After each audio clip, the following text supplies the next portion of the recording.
This is Pathway to Recovery, an SA Lifeline Foundation podcast featuring hosts Tara McCausland, who is the SA Lifeline Executive Director, and Justin B., a sex addict living in long-term recovery.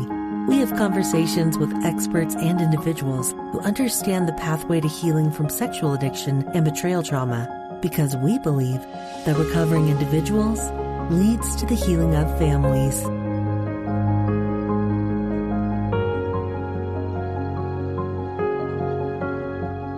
Dr. Barbara Steffens specializes in helping women recover from sexual, relational betrayal, and is a speaker and presenter on special issues related to partners of sexual addicts.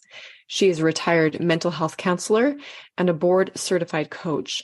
She was the founding president of the Association for Partners of Sex Addicts Trauma Specialists, an organization that provides training and certification of clinical partner specialists and partner trauma coaches.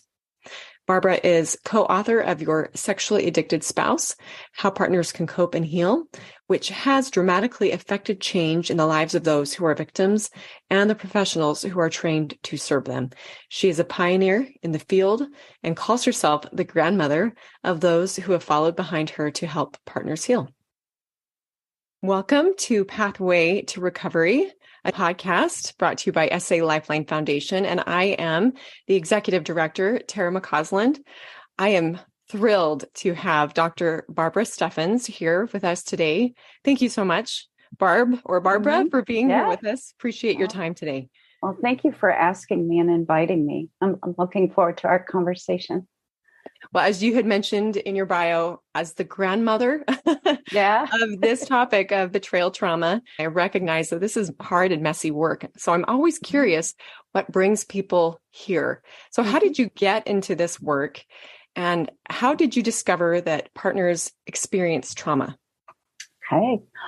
Well, I got into the work the way a lot of us do. This is something that I experienced in my life, in my marriage. And I was already a trained mental health counselor doing good mental health counseling work and happy in what I was doing. And then there was this major interruption. And like most of us, when something happens, we want to do a little reading and understanding of what just happened. And as I was reading the information that was out during this time, and this was way back in the 90s, the mid-90s, there was very little out there for someone like me who all of a sudden found out about secrets that their loved one was keeping.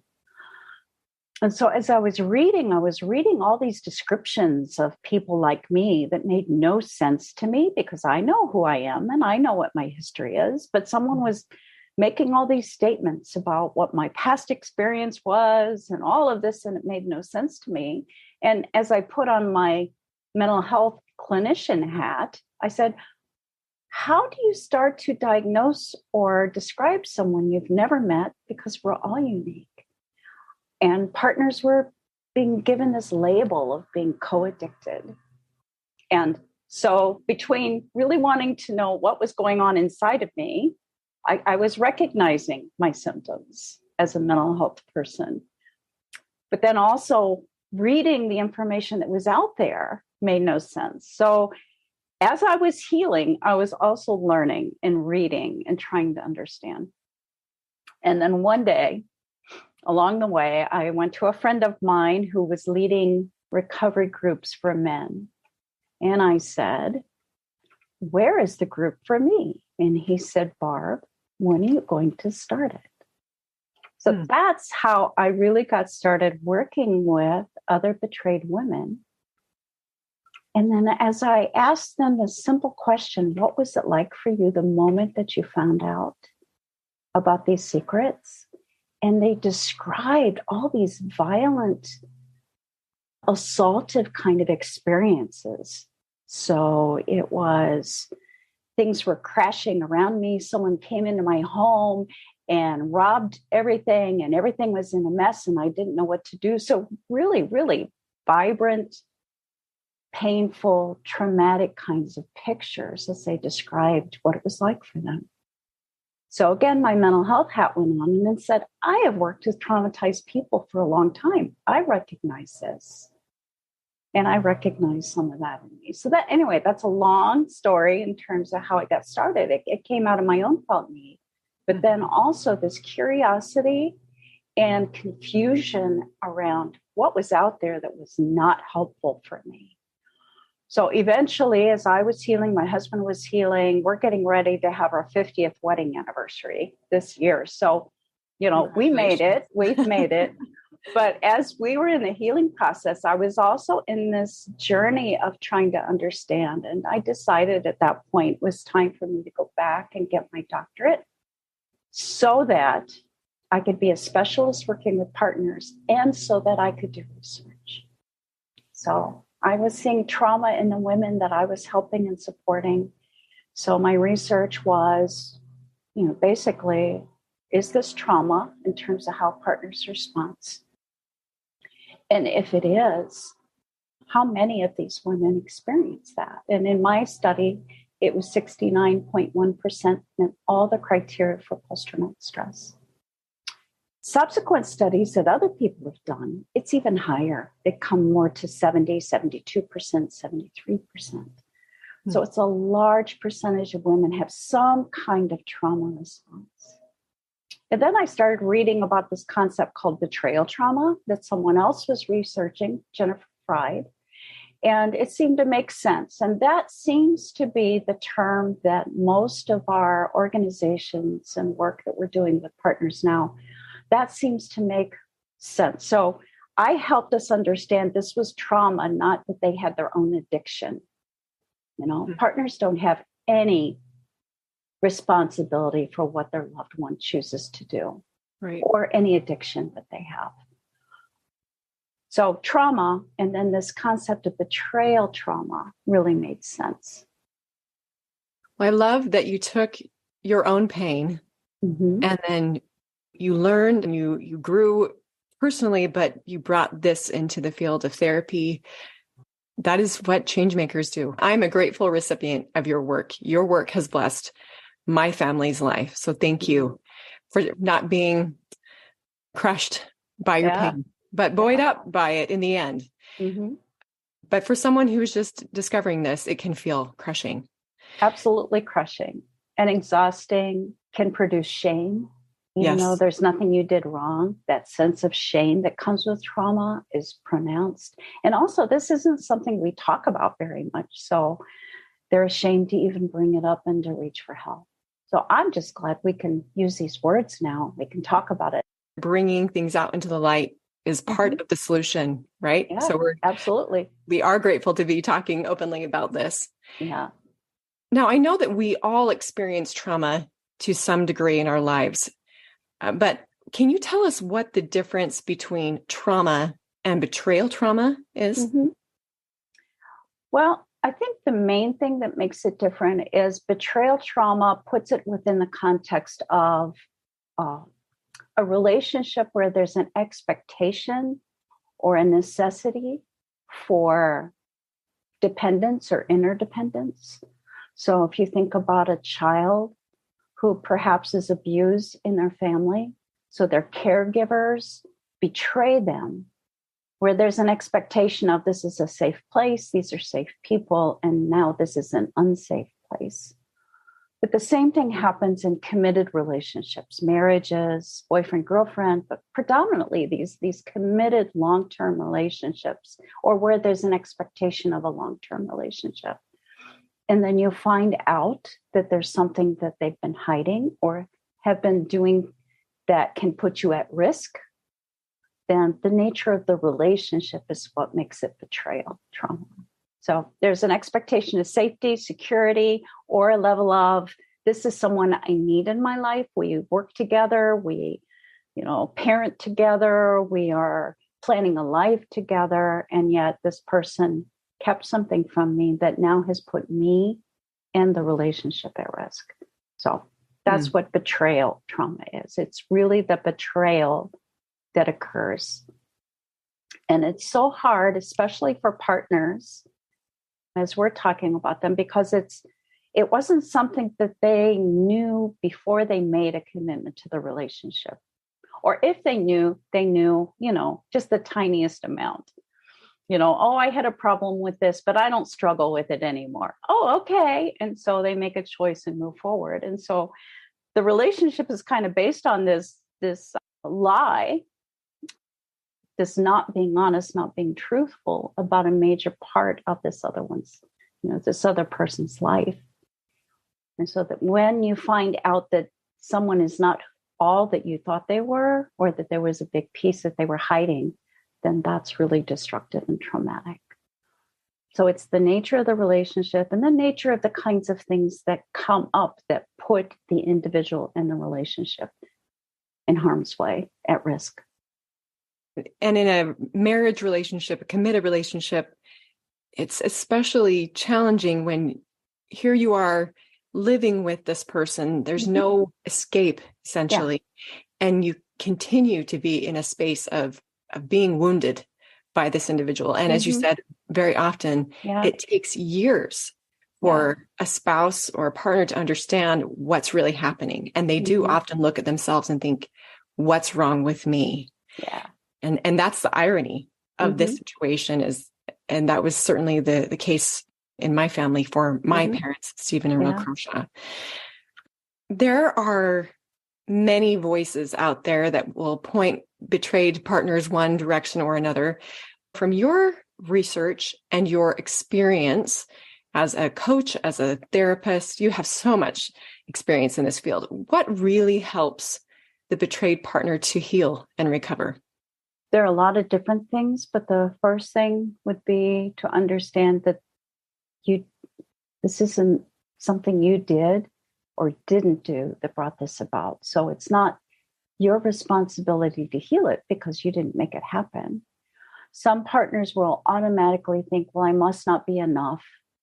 Or perhaps they're told, well, if you had just this, this, and this, then I would not have done this. Or perhaps a faith leader will say, well, if you had just done this, this, and this, your spouse would not have strayed. Understand that this is not your fault. You didn't cause this. And it's not your responsibility to fix it. It is your responsibility to take really good care of yourself because you've probably just experienced the trauma of your life. But their recovery is their recovery. You can support them, you can encourage them, you can love them through it if they are going through a good recovery process. But it's not your fault. So many partners, when they first reach out for help, if they reach out for help, they're so full of shame. If I had done or not done something, maybe this wouldn't have happened. And we do that with any trauma anyway. If the trauma is someone, attacks me on the street, well, if I had not gone on that street, that bad thing would not have happened to me. So we try to think of ways of undoing trauma that happens to us. But especially when there's this kind of betrayal in the trauma, it's really common for the partner to think, well, if only I had, or if only I had not, or what's wrong with me that I picked someone that would lie to me this way. So they take on responsibility that way. So the first and foremost is, this is not your fault. It's not about you. It's about something that they learned to do, probably early on, to deal with uncomfortable emotions or difficult situations, became a crutch for them, perhaps an addiction. But it was something they were choosing to do that then got out of control. It's not something you did. So that's the first thing. The next thing is, don't keep it a secret. It's really hard to heal from anything if you're trying to heal all by yourself.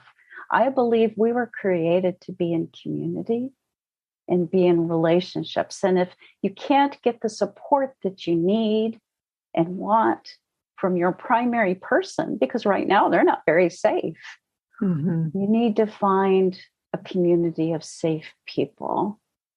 So that would be the second thing. Don't keep it to yourself, but be wise in who you tell. So know, who are the safe people in my life? Do I have safe people in my life? If I don't, the good thing is now we have lots of resources when partners find out, when they have their discovery. of their loved ones' secrets. There are a lot of people that now you can talk to, reach out to, who understand, who know how to guide you. But don't try to do this by yourself and to keep the secret, because that will just eat you alive and doesn't give you access to all the healing resources that are available to you. So it's not your fault, and don't try to walk through it by yourself. I love those two pieces. To your second point, I think it was Adam Moore who said this, but he said something to the effect of his secret, and granted, we know this is not a gender-specific issue, Right. but we'll say his secret doesn't have to be your prison. Mm-hmm. And I just think, how often do we make ourselves prisoners to other people's secrets and problems? And so I just wanted to second that we bring these challenges out into the light and seek for help. And there is more help available now than there certainly was when my parents were initially seeking help. But community, we heal in community. When we're traumatized, we feel cut off from the world. Right. Something happened and the rest of the world goes on, and here I am stuck in this painful thing just occurred to me. And now I feel so alone. So the opposite of being in trauma is being in community. So it's essential. It's essential for healing. So this concept of being unsafe in this relationship, I know that seeking safety is one of the first steps in healing. What would you suggest if you had a woman or a man coming to you for the first time, having experienced betrayal trauma? What are a few things that they could do to find safety for themselves? Well, beyond understanding that you didn't cause it and that it's important for you to take good care of you, then it's helping them identify what would you need to start to feel safe. And so that can be specific to the individual. So if I'm working with someone, I will say, what's going to help you feel safer today? One small thing that you might do. Sometimes it's space. Sometimes it's talking to someone. Sometimes we could do a whole 2 hours on talking about just boundaries and what in the world are boundaries. But boundary is basically just saying, I'm not doing that, or this is not okay with me. So a boundary is a way of taking care of yourself and stating what you need. Or if it's not safe to state what you need, to take action to do what you need. So let's say if the safety thing for a partner right after discovery is, I just can't talk to him right now. I just can't see his face, because every time I see his face, it's a reminder of what happened. Okay, so what is a space that you can go to where you don't have to see his face, and you can just maybe journal or listen to music or whatever it is you need to do to start to bring some sense of calm and a place to breathe, but to have that space of not having to see his face right now. And they'll go, oh, well, how will that work? He'll be really mad if I don't want to hang around with him now. Well, it makes sense right now that seeing his face is difficult for you. And maybe just say, I need a break. I'm going to take an hour break, and I'm going to go in this room and close the door, and I need to be alone. And so it's stating, if it's safe enough to do that, stating what you need, and then do it for yourself. But for some partners, it's very difficult for them to even know what they need. Yeah. Perhaps even before discovery, things have gotten really kind of wonky in the relationship, and things have been kind of crazy, maybe a lot of intensity. So some partners will have a sense of, I don't even know what I need. So helping them identify what's just one simple thing you can do right now to take good care of yourself. So time is one of those things. Being away from something that's really triggering or upsetting can be helpful. Being able to take breaks or to say no to some conversations. But to determine in yourself, I am going to care for me. It's his job to find what he needs to care for, whatever, or her job, whoever the person who's struggling. It's their job to take good care, to cease the behaviors, to learn to be a person of integrity and to be honest. And it's the wounded partner's position now to take care of their wounds. And then to find safe people to help them as they are taking care of their wounds. But there are things ultimately he may or she may be able to do to help you in the process. But the primary responsibility is, unfortunately, on the wounded party to say, I need to take care of myself. I need to love myself enough or care for myself enough to take good care of me. And if you're like a young parent, young mom, you have little kids all around, that is really hard to do. Yes, it is. So that's where talking to someone to help yourself get creative on how can I start to meet my needs as well as continuing to meet the needs of my children. But how can I put that into my life? One of the most important things I think partners can do beyond the boundaries around, this is not okay with me, being able to say, this is not okay with me, and I'm going to have to take time to think about what I need and what I need to do. So not give in to pressure to make decisions quickly. But also to, as soon as you can, connect with someone who can walk with you through that process.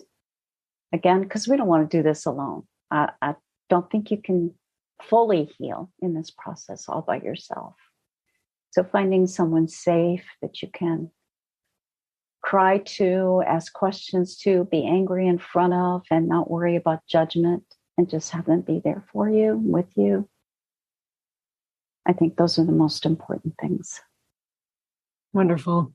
When we gather in community, and SA Lifeline provides free 12-step groups for betrayed individuals and addicted individuals, we find individuals who are farther down the path than we are.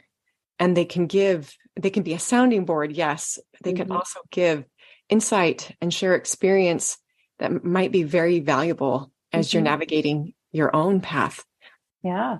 I can't speak enough to this principle of finding community, finding those safe people to walk this path with you. Yeah. So critical.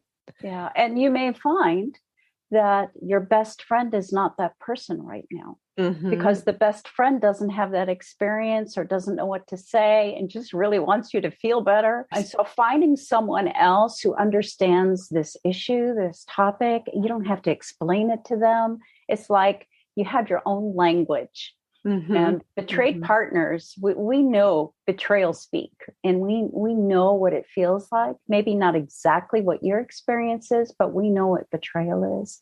And you don't have to explain it. They just get it. So that's a load off in terms of feeling that pressure of they won't understand. Well, they do understand. We're all unique in our experiences, but our similarities are greater, I believe, after betrayal than our differences.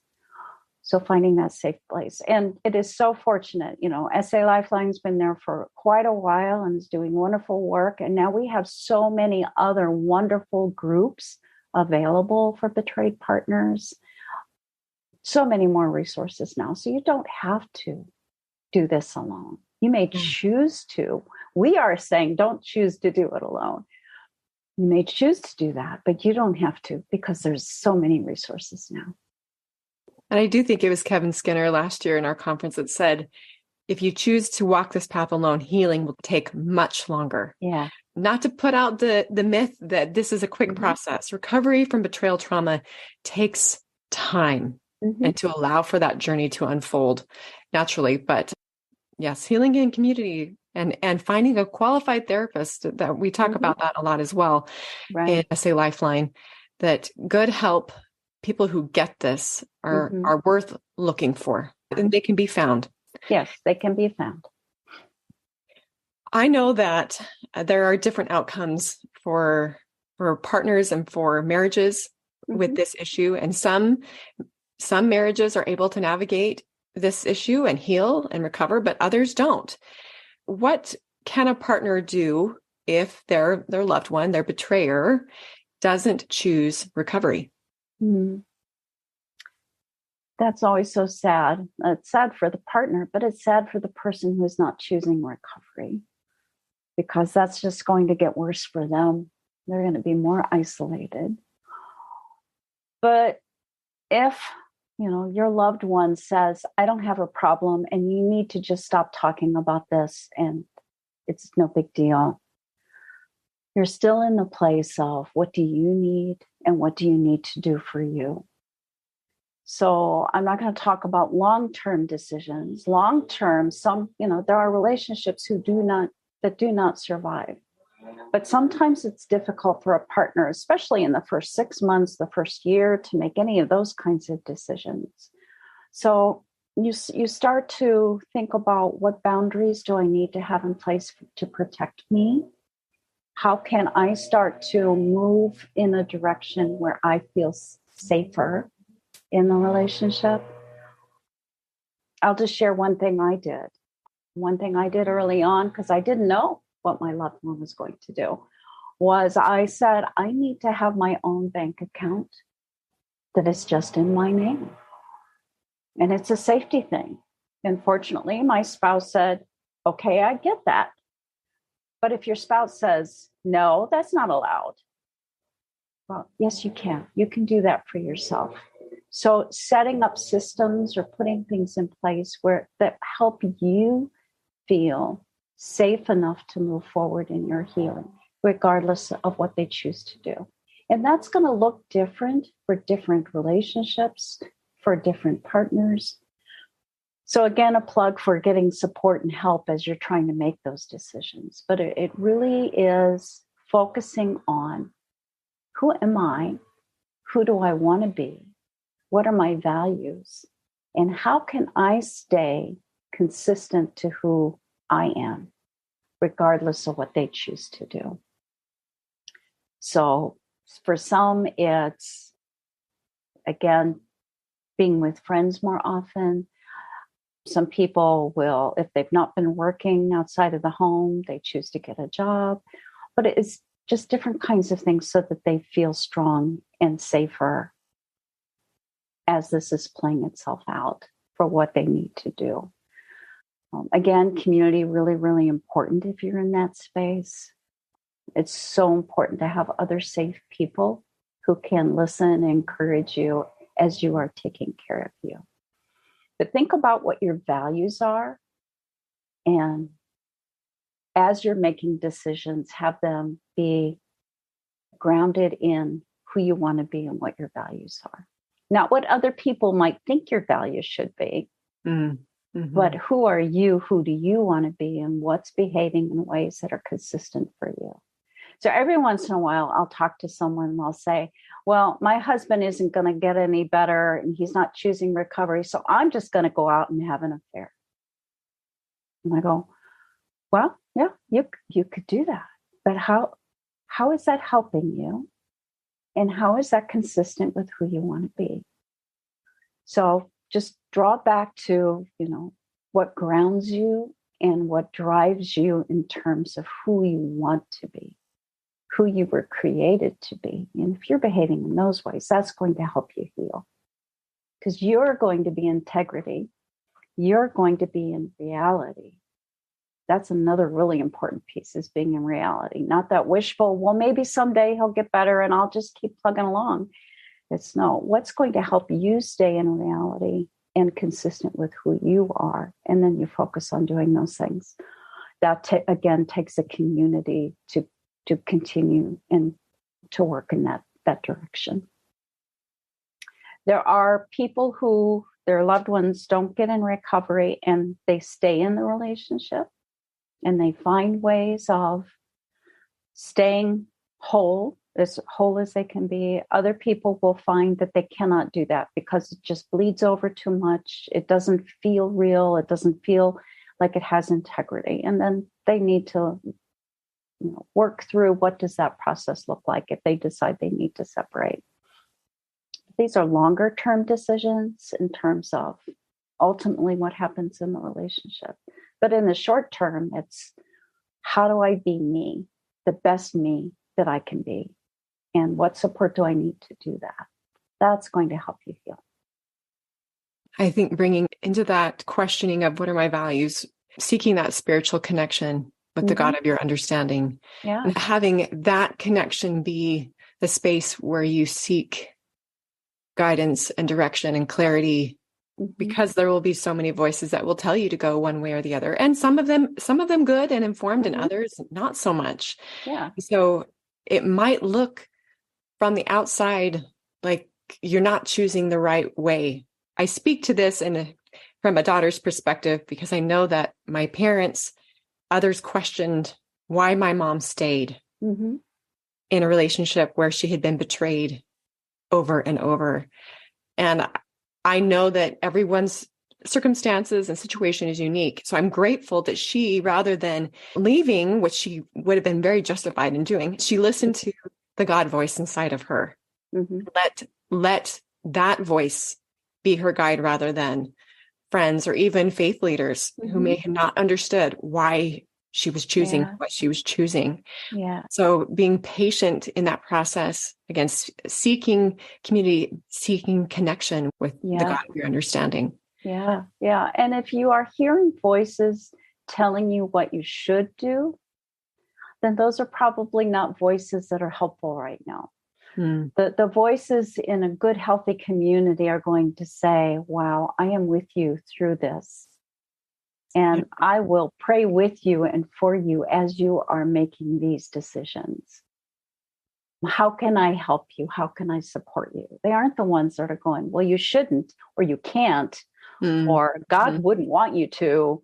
Your good, safe people are going to trust that you can make that connection with the God of your understanding and come to decisions that make sense to you and to what you are being guided to do. So that's the caution, is avoid the people who say should or can't, because that's not the God of your understanding. Right. That's not what it's going to sound like. It's a great point. That's not what it's going to sound like. Those are advice givers, and they're doing it probably out of their love for you and their care for you. But you have to be sure in the decisions you make for you. And we've been speaking primarily to the betrayed partner thus far. But I know that as there are support people that are coming into this picture, we want to acknowledge them. I'm grateful for support individuals, therapists and faith leaders and friends. So I wanted to speak specifically to two groups, the therapists and the faith leaders. And I was saying to Barbara before we started, we could spend a full, probably 2 hours or more talking about each of these groups.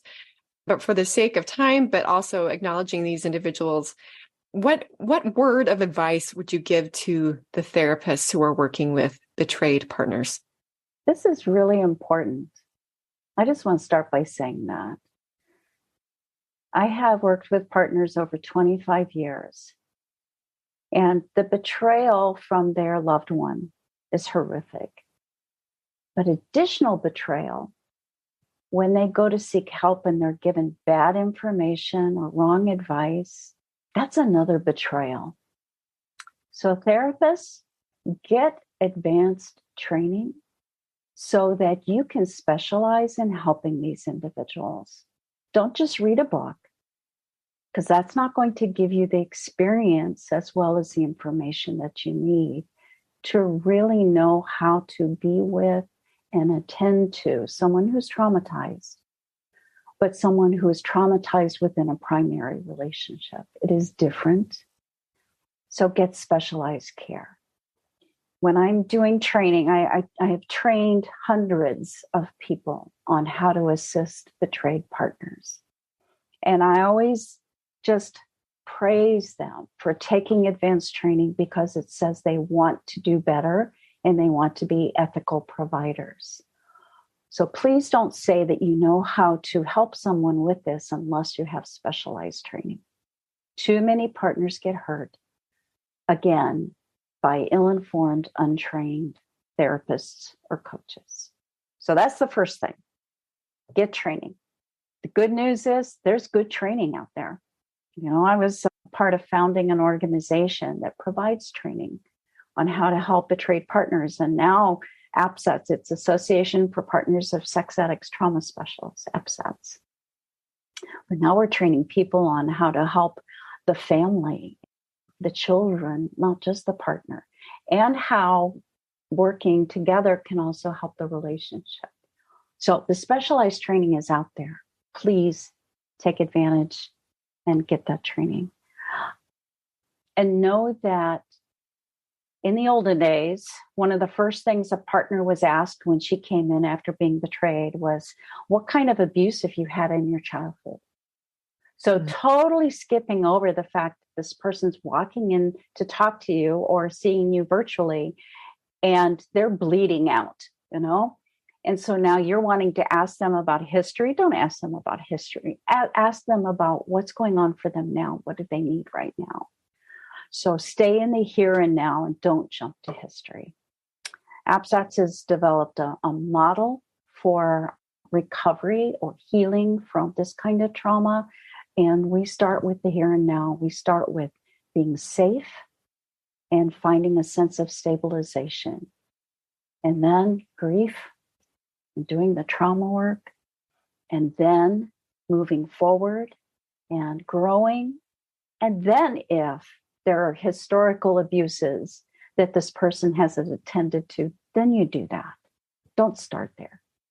That's why a lot of partners have not gotten the support they need, because they go in for support and they feel like, oh, here's another person blaming me. There's something wrong with me, or I wouldn't have picked this person who did this to me. That's blaming the victim. Don't do that. So that's my word to therapists. Don't do that. And for faith leaders, it's very similar. Don't give advice or tell people what to do when you don't have a clue what a betrayed partner might be feeling and experiencing. Understand, faith leader, that this is not a marriage issue. It's something that's happened within the marriage, if these people are married. It's happened within the relationship, and it happened to the partner.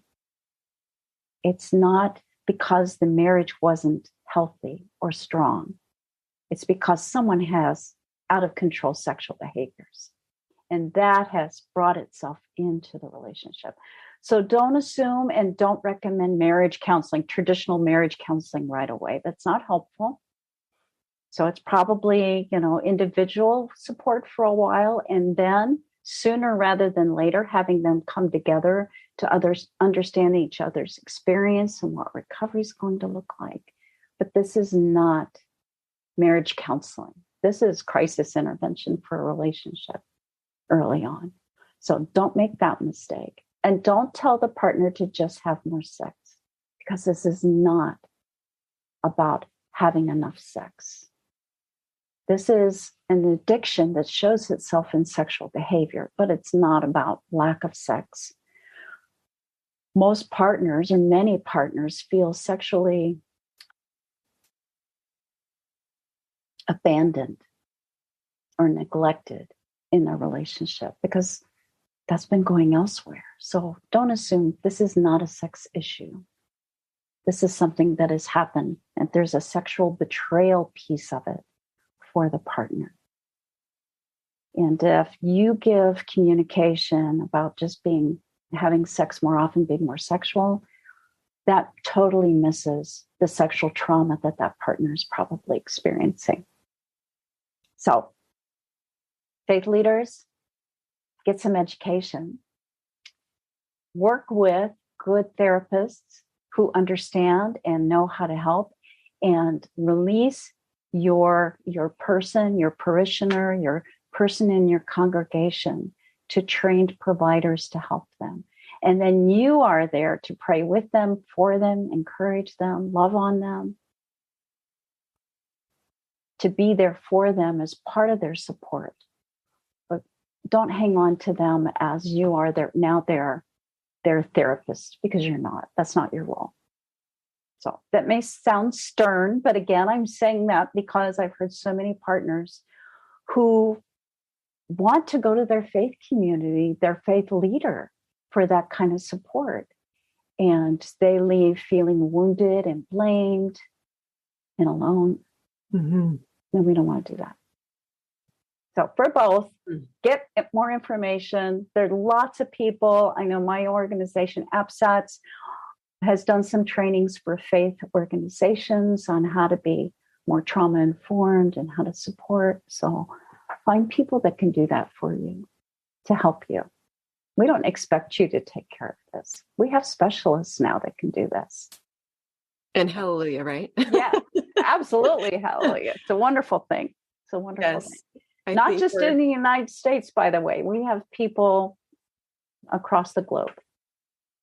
Yes. And I'm so grateful that we are expanding the community of supportive people that can help in this arena. I think it's interesting how sometimes we think, oh, somebody suggested this therapist, so I've been to them a couple of times, and I feel like even though I don't know if it's a great fit, I'm kind of committed. Like, no, shop around. Yeah. Find a qualified therapist who understands, well, that jives with you personally and that understands this issue. Not all therapists are created equal. I don't say that to be unkind, but as you had discussed, specialized training in this area is so critical. So if you're interested in what questions to ask a therapist, we do have on salifeline.org a download of questions that you can ask a therapist to kind of weed out those who may not be best equipped to help you with this. Yeah. And very good. Very good. And your word to the faith leaders. I'm so grateful again for great faith leaders who helped and assisted my parents through their challenges. I have also heard horror stories of things being told, betrayed partners, and them coming out of the office with secondary trauma because of things that they had been told and being blamed for behavior. Right. You can't really shop around for a faith leader in the same way that you can a therapist. But hopefully you've been able to observe how have they been in other situations. Right. And so is this a safe person for me to go to right now? And sometimes I will coach someone to go to their faith community or their faith leader and just say, I'm just letting you know that this is going on because I want you to be, you're my, leader, you're my pastor, you're my clergy member. I want you to know, but I also want you to know I'm getting help. Right. I like that approach. Yeah. We may not have a relationship like that. Yeah. And maybe in time that individual, that faith leader will learn more if they're just aware that their members of their congregation are struggling. Yeah. Great counsel there. As we're wrapping up, I wanted to ask you two final questions. I know that we're going to have a varied audience listening to this episode. So I wanted to speak to people who are in the beginnings of this experience of just learning about the betrayal, and also to those who have been walking this path for a while. So first, to those who are new to this world, what counsel would you give to the newcomer? Well, first, I would say that I am so sorry that this has happened to you. This is your experience. But I'm also kind of grateful that this has happened to you now because we're here. There are so many of us who have had this experience and know how to provide support, or a lot of clinicians, therapists, coaches who have heard about this and got extra training. And so you do have resources that can be there for you, who will understand, who will not shame you or blame you, and just want to be that hand that can help lead you forward. So you do have that. Understand that, again, you didn't cause this. This isn't anything about anything you did or didn't do. It's something that happened to you. And so pay attention to the pain. The pain is telling you something happened that shouldn't have happened. And so if you're in pain and something happened that shouldn't have happened, you deserve support and help. So work to find that. And if you just reach out to one person who can help connect you to another person, start building that community. But we weren't created to do these kinds of things all by ourselves. We are created to be in relationship and community. And there is community available for you. So that's the first thing for someone that's just starting this. For someone who's, along the road for this, it's been going on for a while, is again, you need cheerleaders to keep cheering you on as you are learning about yourself. You're learning about what helps you and what doesn't help you, and who can support you as you're making decisions. It's a hard journey. So get the equipment that you need. That's community. That's good, solid information. That's taking really good care of yourself. That's using your voice as much as you can to say, this is what I want. This is what I need. If you're on this journey and you don't see things getting better, or if the relationship is getting worse, if you don't feel safe in the relationship emotionally, sexually, financially, physically, then please don't neglect that, but get more support for yourself so that you can find more safety. You don't deserve to be wounded and to be mistreated. So if in this journey you continue to feel mistreated, then please go to someone who can help you find more safety for yourself. If your loved one is doing all the hard work and you're seeing glimmers of hope, then hallelujah, that's a really good sign. Maybe it would be time to work together as a couple around how do we now form a relationship based on honesty and integrity. And so it can be a wonderful experience if you're down the road and your loved one is in recovery to start creating a vision for what do I want this relationship to look like. So it's a kind of a time of potential rebirth. I tell partners, whatever was in the relationship is probably gone. You know, it's kind of like an earthquake happened and everything's, maybe you'll find a little piece over here and a little piece over there, but you're kind of starting over. And there's some beauty in being able to start over because now you have more information and you can build something that's going to stand and that is consistent with who you want to be and what you want your relationship to look like. So it's an opportunity. So grab onto that. Stay in community as long as you can, because I'm going to use your term, that's your lifeline. Thank you so much, Barbara. I can testify to the fact that there can be beauty for ashes in the experience and that we can be transformed through this hard work. Oh, yeah. And I can testify to that too, because I know who I was before. And that didn't make this happen. I just know that, okay, I kind of went along with some things, but now I am a different person. And I may have gotten to this place, I don't know, but it certainly hurried me along. And it helped me take stands for what my values were. And for me, it turned into ministry. Yeah. It turned into my, a purpose. It turned into something that my God redeemed and is redeeming. So there's lots of beauty for ashes. That's our promise. Yeah.